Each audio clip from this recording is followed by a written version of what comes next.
नमस्कार, war of state देख रहे हैं आप। मैं हूं आपके साथ पूजा। महाराष्ट्र और झारखंड दो महत्वपूर्ण स्टेट जिसके राजनीतिक लड़ाई की तारीखों की घोषणा हो गई है। महाराष्ट्र और झारखंड विधानसभा चुनाव की तारीखों का ऐलान हो गया है।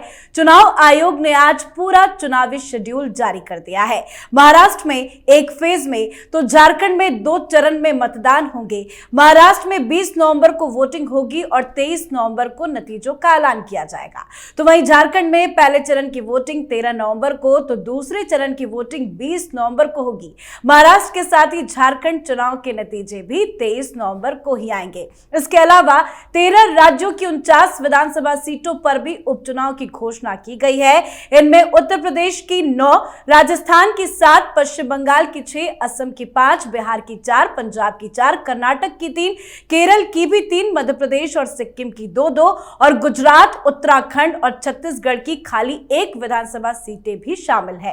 तो चुनावी बिगुल बजते ही आखिर क्या चल रहा है, अलग अलग पार्टियों और राज्यों में कैसी ही राजनीतिक दलों की तैयारी है, आज इसी पे चर्चा करेंगे। मेरे साथ स्टूडियो में मौजूद हैं कैपिटल टीवी के editor in chief doctor Manish Kumar और एग्जीक्यूटिव एडिटर राजीव जी। सर, आप दोनों का बहुत बहुत स्वागत है। धन्यवाद। सर, आज तो चुनाव की तारीखों का भी ऐलान हो गया है, क्या तैयारी है बीजेपी की? देखिए, भारतीय जनता पार्टी की तो तैयारी है ही।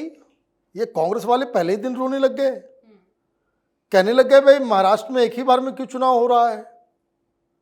अब जब लोकसभा का चुनाव की घोषणा की गई थी तो 7 फेज में था, तब रो रहे थे ये लोग कि 7 फेज में क्यों किया।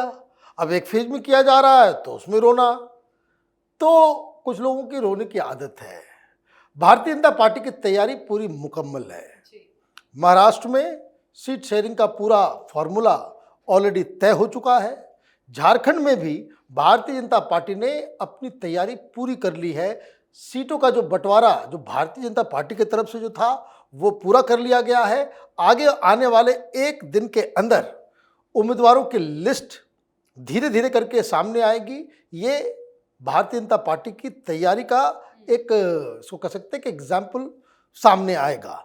लेकिन कांग्रेस पार्टी की अगर बात करें तो अभी महाराष्ट्र के अंदर और झारखंड के अंदर तो बिल्कुल ही नहीं, इसमें तो कोई चर्चा हो ही नहीं पा रहा है कि भाई किसको कितनी सीटें। तो समय इंडी गठबंधन वालों के लिए कम पड़ेगा। भारतीय जनता पार्टी की तैयारी वो थोड़ी आगे नजर आ रही है। बिल्कुल, बताया तो ये जा रहा है कि झारखंड में बीजेपी की तैयारी तो पिछले 1 महीने से ही चल रही थी और ये भी खबर है कि बहुत जल्द महायुति में भी सीट शेयरिंग का जो फॉर्मूला है वो सभी के सामने आ जाएगा। क्या कुछ तैयारी अभी तक की पूरी की गई है? देखिए, भारतीय जनता पार्टी ने सीट शेयरिंग का फार्मूला दोनों जगह पर लगभग डेवलप कर लिया है। झारखंड में भी भाजपा 65 सीटें के आसपास चुनाव लड़ेगी और इन लोगों के लिए भी कह दिया गया है कि आजसू के साथ गठबंधन होगा तो 9 से 11 सीट, 10 सीट, उसके बीच में कोई भी सीट उनको दी जाएगी। एक आध सीट का इधर उधर हो सकता है जिसमें हम भी सेक्रीफाइस करने के लिए तैयार हैं। और नीतीश कुमार को साथ लिया जा रहा है, चिराग पासवान को साथ लिया जा रहा है। तो यानी कि जो बार बार इंडी अलायंस की बात की जा रही है, लेकिन इंडी अलायंस में आपस में कोऑर्डिनेशन किसी स्टेट में नहीं हुआ। झारखंड में हो, महाराष्ट्र में हो या फिर अभी हरियाणा में चुनाव हुआ है या फिर उसके साथ ही जम्मू कश्मीर में चुनाव हुआ, हर जगह इंडी अलायंस में सिर्फ बातचीत चलती है, लेकिन जब सीट की बात आती है तो सब एक दूसरे के खिलाफ हो जाते हैं। लेकिन जहां भारतीय जनता पार्टी को लगता है कि हमारे पार्टनर हैं जो यहां पर चुनाव लड़ने की इच्छा जता रहे हैं और यहां कुछ उनकी भागीदारी है तो सबके साथ कोऑर्डिनेशन हो जाता है। झारखंड में लगभग ये बात सेट हो चुकी है और महाराष्ट्र में भी इसी पर चर्चा चल रही है। 2 दिनों से बैठक चल रही थी भाजपा के अंदर भी। और दूसरी तरफ से भारतीय जनता पार्टी के जो लोकल लीडर हैं महाराष्ट्र के, वो भी इस मुद्दे पर एक्टिव हो चुके हैं कि हमको किसके साथ कैसे गठबंधन करना है और कितनी कितनी सीटें हो सकती हैं। यानी जितनी जीती हुई सीटें हैं उस पर तो कंफ्यूजन ही नहीं है। जो सीटों पर अलग अलग उम्मीदवार खड़े किए गए थे इन पार्टियों के यानी महायुति में, उन सीटों पर थोड़ा सा यानी कि 15-20 सीटों पर उम्मीदवार किसका होगा इस पर थोड़ा पेच है, जिसके लिए चर्चा चल रही है। मतलब भाजपा ने अपनी तैयारी कर ली है और कांग्रेस की तैयारी यही है कि झारखंड में हेमंत सोरेन दिल्ली आते हैं और कहते हैं देखो भाई, आपके नेता जो है वो आलतू फालतू बातें बोल रहे हैं कि हम सीएम बना देंगे, वहां पर अपना सीएम बना देंगे, 30 सीटें जीत जाओ। महाराष्ट्र में सीएम की दावेदारी को लेकर हंगामा कर रहे हैं। तो ये स्थितियां कांग्रेस के अंदर यानी इंडी अलायंस के अंदर चल रही है। बिल्कुल सर, बात करें उपचुनाव की तो सबसे ज्यादा जो नजर है वो उत्तर प्रदेश को लेकर है। योगी जी की कैसी तैयारी है यहाँ पे? देखिए, योगी जी की तैयारी पे मैं आऊंगा। राजीव एक बात कह रहे थे कि किस तरीके से बीजेपी के अंदर कोऑर्डिनेशन, सबको साथ में लेकर के चलने की बहुत ही क्लासिकल एग्जाम्पल जेडीयू और भारतीय जनता पार्टी का। 2 उम्मीदवार उनके पास तगड़े हैं, साफ साफ कहा गया कि ये दोनों को जिताएंगे। एक जमशेदपुर का सीट है और दूसरा एक तमाड़ का सीट है। एक जगह राजा पीटर नाम का व्यक्ति है जो जेडीयू का चेहरा है, वहां पे वो वहां पे जीत रहा है, ये सर्वे रिपोर्ट्स बता रहे थे, तो उनको वहां पे सीट दिया जा रहा है। लेकिन कोऑर्डिनेशन की जहां तक बात है, सरयू राय को दिया जा रहा है जमशेदपुर से। जमशेदपुर में 2 सीटें हैं। सरयू राय अभी वो जमशेदपुर ईस्ट से है। पिछली बार उन्होंने रघुवर दास को हराया था, चीफ मिनिस्टर थे रघुवर दास, उनको हरा करके वो सीट वो जीता। अब कोऑर्डिनेशन का लेवल ये है कि टेक्निकली जमशेदपुर ईस्ट में सरयू राय को लड़ना चाहिए था। वहां पे कोऑर्डिनेशन ये हुआ है कि सरयू राय तो उधर से भी जीत सकते हैं, इधर से भी जीत सकते हैं। ट्रेडिशनली रघुवर दास जो है वहां से लड़ते थे, तो भारतीय जनता पार्टी ईस्ट में लड़ेगी और सरयू राय वो वेस्ट में चले गए। इसे कहते हैं कोऑर्डिनेशन, इसे कहते हैं अलायंस। जो कांग्रेस पार्टी में, उनके अलायंस में ये इस तरह का कोऑर्डिनेशन नजर नहीं आता। 1 सीट की बात है, लेकिन ये बड़ी बात है।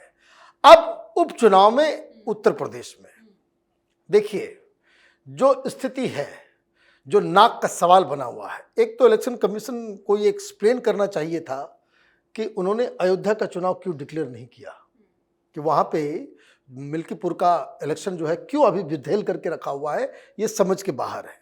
ये नहीं करना चाहिए, क्योंकि आप फिर मौका देते हो विपक्ष को कुछ न कुछ बोलने के लिए, कुछ न कुछ सवाल उठाने के लिए। एक बार करना था, अगर आपको करना था उत्तर प्रदेश में, बाद में करना, एक साथ करते, लेकिन करते तो एक साथ करते।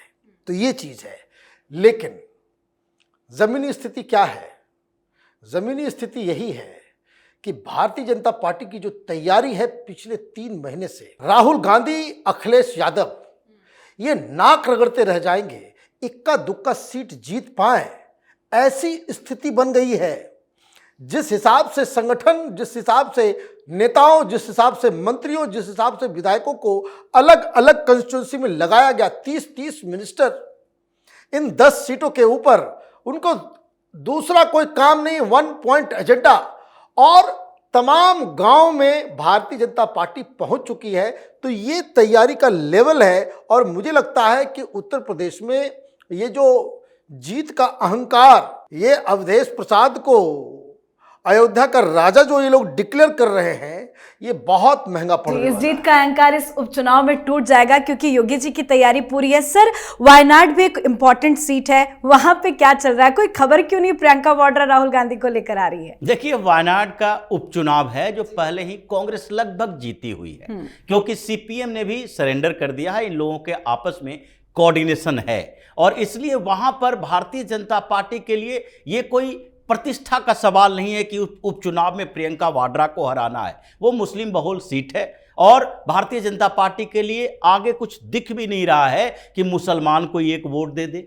तो ऐसी स्थिति में प्रियंका वाड्रा अगर वहां से चुनाव लड़ती है तो वो तो जीत जाएंगी, ये लगभग तय है। लेकिन अगर जीत जाएंगी तो उसके बाद लोकसभा में क्या होगा, इस पर कंफ्यूजन नहीं है, क्योंकि प्रियंका वाड्रा को लोकसभा में जाने से या राज्यसभा में ही जाने से अब तक इसलिए रोका गया था क्योंकि राहुल गांधी को एक इंफीरियरिटी कॉम्प्लेक्स रहता था, और कांग्रेस के नेता ये जानते हैं, क्योंकि पिछले बार राज्यसभा का चुनाव के समय कमलनाथ भी कह रहे थे हमारे यहां से राज्यसभा भेज देते हैं प्रियंका वाड्रा को। अशोक गहलोत कह रहे थे राजस्थान से प्रियंका वाड्रा को राज्यसभा भेजा जाना चाहिए। राहुल गांधी ने रोक लगा दी कि राज्यसभा में अगर हमारे परिवार का एक चेहरा होगी तो फिर हम कमजोर पड़ जाएंगे लोकसभा के अंदर भी। अब लोकसभा में ही दोनों होंगे, तो सेंटर ऑफ अट्रैक्शन जो विपक्ष का होगा वो राहुल गांधी की तरफ होगा या प्रियंका वाड्रा की तरफ होगा, चाहे आपको पद एलओपी का ही मिल जाए। तो ये स्थितियां यहां चल रही है। लेकिन सबसे बड़ी बात जो इस अनाउंसमेंट के बाद है जो चुनाव आयोग ने बोला, इस पर कम से कम एक बात चर्चा बढ़नी चाहिए कि क्यों एग्जिट पोल के नतीजे फेल हो रहे हैं और एक कॉन्स्पिरेसी चल रही है कि एग्जिट पोल के सबसे पहले नतीजे दो और उसके बाद जनता को मिसलीड करो, कंफ्यूज करो और परिणाम जब भाजपा के पक्ष में आ जाए तो ईवीएम का रोना रो। आज वैसे राजीव कुमार ने इस बात को लेकर अपडेट दिया। उन्होंने कहा कि हमने तो 8:30 बजे से वोटों की गिनती शुरू की, लेकिन टेलीविजन स्क्रीन में 8:05 में ही रुझान आने लगे। बिल्कुल इसी बात की चर्चा होनी चाहिए। चुनाव आयोग ने साफ तौर पर कहा कि ईवीएम में जितनी गड़बड़ियां आई है उसको लेकर भी हमने एक एक व्यक्ति को बताया है कि 20 ईवीएम मशीन में कुछ गड़बड़ियां तकनीकी आई है, तो जो कंप्लेन आया उसका हमने एक एक फैक्ट सबके सामने रखा, फिर भी मिसलीड करने की कोशिश की जा रही है। तो सबसे पहले तो चुनाव आयोग को एक लेना चाहिए फिर से संज्ञान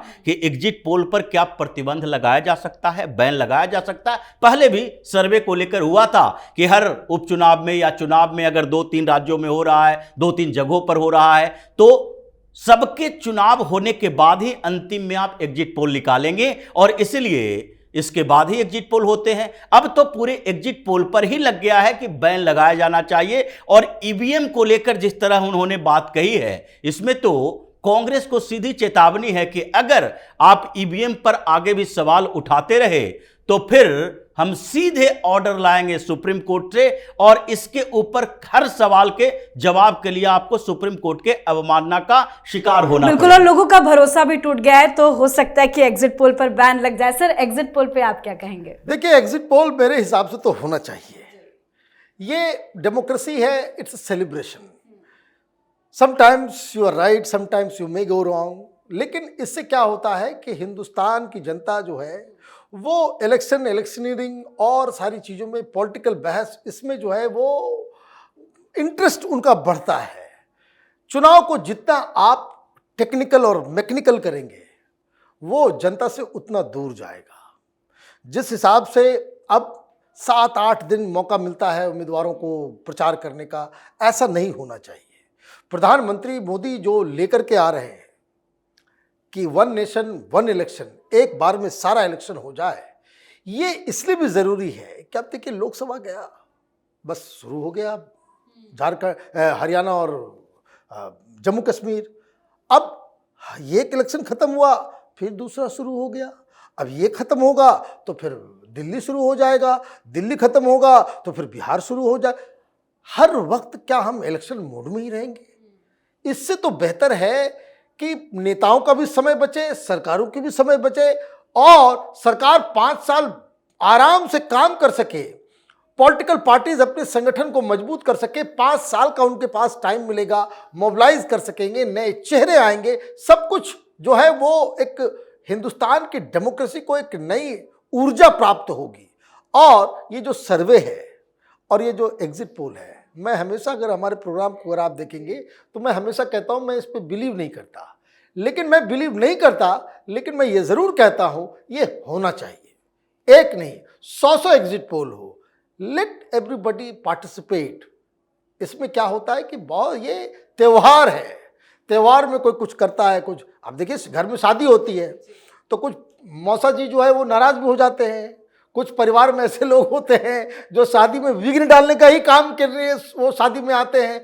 तो ये सब चीज़ मिलके ये डेमोक्रेसी का जो सतरंगी जो चरित्र है वो पूरा होता है। और कैपिटल टीवी वैसे भी एग्जिट पोल पे भरोसा नहीं करता। हमने जो आपको रिपोर्ट्स दिखाए थे, ग्राउंड में जो चल रहा था, वो सारे रिपोर्ट इस चुनाव में सही भी साबित हुए हैं। बहुत बहुत धन्यवाद सर आप दोनों का। धन्यवाद। तो चुनाव आयोग ने झारखंड और महाराष्ट्र के विधानसभा चुनाव की तारीखों का ऐलान कर दिया है। उपचुनाव की भी घोषणा हो गई है। इस बार झारखंड में 5 की जगह केवल 2 चरणों में मतदान होगा, तो वहीं महाराष्ट्र में एक ही चरण में 20 नवंबर को चुनाव कराए जाएंगे। चुनाव को लेकर बीजेपी की तैयारी पूरी है, तो इंडी गठबंधन में अभी भी खींचतान है। सीट बंटवारे से लेकर आपसी सहमति और सहयोग को लेकर भी जबरदस्त तकरार है। तो इस तकरार पर आपकी क्या कुछ राय है, कमेंट कर जरूर लिखें। देखते रहिए कैपिटल टीवी। नमस्कार।